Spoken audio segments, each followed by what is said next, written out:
Bună ziua și bine v-am găsit la Sezon Agricol. Din nou ne aflăm în fața unui planșet și astăzi vom vorbi despre o temă foarte și foarte importantă, care este formarea pomului și anume în formă de vas. Cea mai reușită formă de coroană pentru pom este vasul. Cireș, prun, cais, persic, vișin și așa mai departe.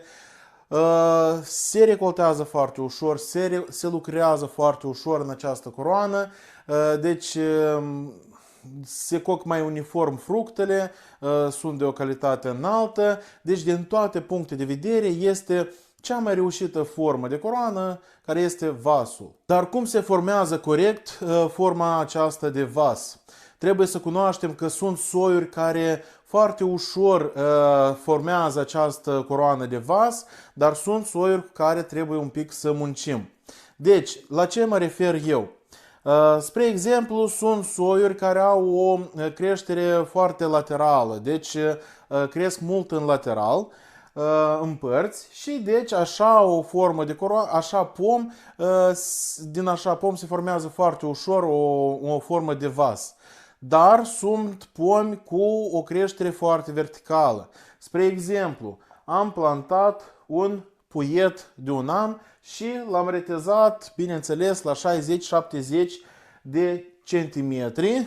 Deci cam pe aici l-am retezat. Din el, în anul viitor, pleacă din acești muguri niște lăstari. Deci, cam așa va arăta. Cum se formează? Bineînțeles, noi venim și îi retezăm toți acești lăstari într-un orizont, pentru ca mai apoi din acești 4 lăstari noi să obținem 8 lăstari. Deci am mai vorbit despre acest tip de formare. Deci din fiecare lăstar obținem câte 2 lăstari și deci noi practic formăm acel vas, deci avem practic 8 lăstari, 8 șarpante pe viitor, din care vom forma acel vas.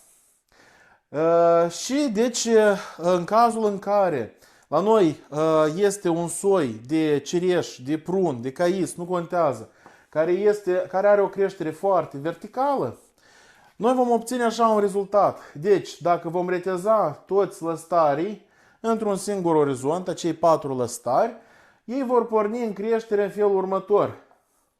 Deci, iată, cu așa o creștere foarte verticală. Cum să formezi un vas? Cum să îi deschizi coroana? Deci, imaginați-vă un pom la care lăstarii cresc, iată așa, direct în sus. Cum să-i deschizi? Cum să-i înclini acești lăstari într-un unghi de 45 de grade? Iată, deci, despre aceasta vom vorbi noi astăzi. Noi vom deschide acest vas datorită unei formări care se numește vas întârziat. Deci, noi nu formăm din start, nu pornim din start forma coroanei vas, dar vom ajunge mai târziu la această formă de coroană. Deci, forma de coroană, vas întârziat. Totul, evident, începe de la plantarea pomului. Se plantează pomul. Deci, așa, un puiet de un an se retează, evident, la înălțime de aproximativ 50, 60 până la 70 de centimetri. Deci, am retezat pomul, puietul, și din această, după ce l-am retezat, în anul viitor, noi obținem 3-4 lăstari. Spre exemplu, avem 1, 2, 3, 4. Am obținut 4 lăstari. Deci nu-i mai retezăm într-un singur orizont, fiindcă riscăm să obținem această creștere verticală a lăstarilor. Ci retezăm, acum să schimb o altă culoare, găsim axul pomului, formăm axul central al pomului. Deci, de la această tăietură, de unde a crescut, de la baza acestui lăstar, măsurăm aproximativ 40 până la 50 de centimetri și îl vom reteza. După care, acești lăstari laterali, care cresc prin părți, îi retezăm, posibil și într-un singur orizont, unul față de celălalt, cu excepția celui din mijloc. Îi retezăm aproximativ la o lungime a foarfecii, 20-25 de centimetri. Deci presupunem că am măsurat acesta la o lungime de aproximativ 20-25 de centimetri și după el, deja putem să-i retezăm toți lăstarii și vom obține o imagine cam așa. Deci, am obținut așa o imagine. În anul viitor, deci în același sezon, de fapt, dacă facem primăvara această tăiere, noi vom obține câte aproximativ 3 lăstari, creștere din fiecare scurtare a ramurii. Deci, axul care îl avem, vom obține un lăstar care va crește mai departe în sus și 2 lăstărași mai de jos care vor crește mai prin părți. La fel, vom obține și în acest caz un lăstar care va crește în sus și 2 lăstari care vor crește prin părți. Deci, așa arată coroana dată. Posibil ei să crească totuși vertical, fiindcă soiul are o tendință de creștere verticală, cum am vorbit, și să presupunem că totuși au crescut la fel de vertical și acești lăstari de jos care au fost retezați. Deci, iarăși, nu se deschide coroana. Deci, cum vedem, avem format pomul pe axul central. În anii viitori, iarăși, vor porni creșteri și creșteri în sus, dar trebuie să ținem cont că acest lucru, deci acest ax central, noi îl formăm 4, 5 până la 6 ani. Deci, hai să zicem, între 4 și 5 ani. 4-5 ani, noi formăm pomul tot așa cu axul central. Deci aici mai jos deja vom avea alți lăstari, alte creșteri, aici mai sus alte creșteri și tot așa mai departe. Dar ce se întâmplă atunci când noi formăm axul central? Și nu trebuie să uităm că scopul nostru este de a forma acel vas deschis.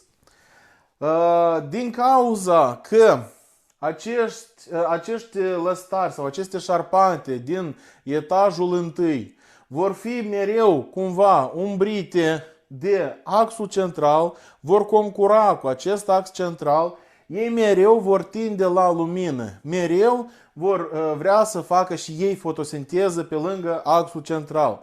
În cazul acesta ce fac pomii? Pomii, pe de o parte, sub greutatea fructelor și a frunzelor, aceste ramuri din etajul întâi se înclină. Deci se vor înclina cu ajutorul deci, gravitației și în căutarea soarelui, în căutarea luminii. Aceste șarpante, acești lăstari se vor înclina.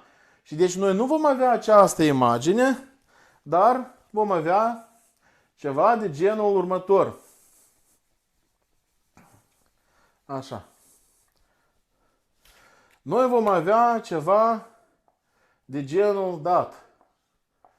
Așa, lăstari, ramuri, șarpante și așa mai departe. Axul central care la fel, ramifică, se dezvoltă, dar aceste șarpante din primul etaj, sub greutatea fructelor, frunzelor și din tendința de a crește, de a avea mai multă lumină, se vor înclina, se vor îndepărta de umbra axului în căutarea luminii. Și deci, în 4, 5, cel mult 6 ani, aceste șarpante se vor îngroșa destul de mult, se vor înlemni, se vor întări și deci noi nu vom mai avea nevoie de acest ax central. Deci deja în al 5-lea an, noi vom elimina acest ax. Îl putem elimina lăsând, de exemplu, etajul 2 și etajul 1, deci așa o eliminare a axului, iar în cazul în care în primul etaj noi avem destule ramuri pentru a forma acel vas, noi vom elimina definitiv acel ax, lăsând doar șarpantele din primul etaj. Deci, această formare a coroanei se numește vas întârziat. Atunci când noi nu avem destule resurse, pentru și timp pentru a pleca fiecare creangă, pentru a palisa, pentru a lega cu țărușuri, fiindcă este și așa metodă. Deci se bate aici în pământ un țăruș și se leagă de el o funie, o ață și se trage ramura pentru a deschide pomul. Este imposibil atunci când vorbim despre o livadă.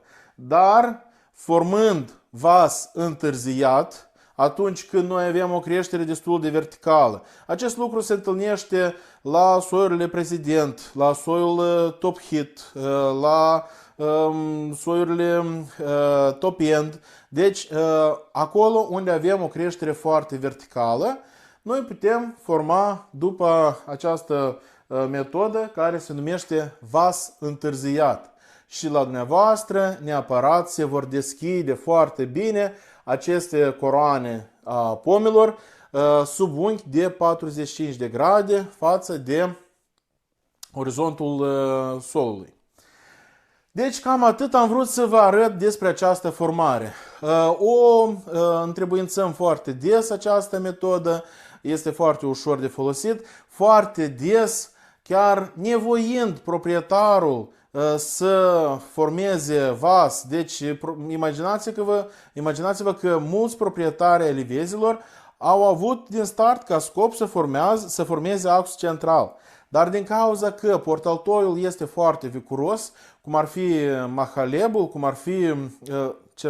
ar fi corcodușul, deci este un portaltoi foarte viguros, formând axul central este o autopie. Deci el pleacă foarte și foarte sus. Și atunci noi găsim această metodă, această ieșire din situație, când eliminăm axul la etajul 2 sau la etajul 1 și trecem coroana și trecem la sistemul vas.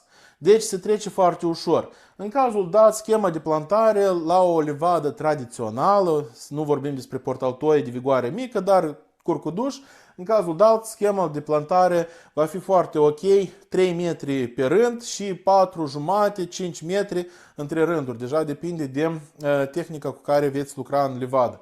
Și neapărat veți reuși să deschideți coroana pomului. Deci, formăm inițial axul central, după care, în a 4-lea, a 5-lea an, eliminăm axul și lăsăm lăstarii, șarpantele din etajul 1, să formeze vasul cu care se va lucra foarte ușor pe viitor. Deci eu vă mulțumesc pentru atenție, vă spun succes și spor la treabă!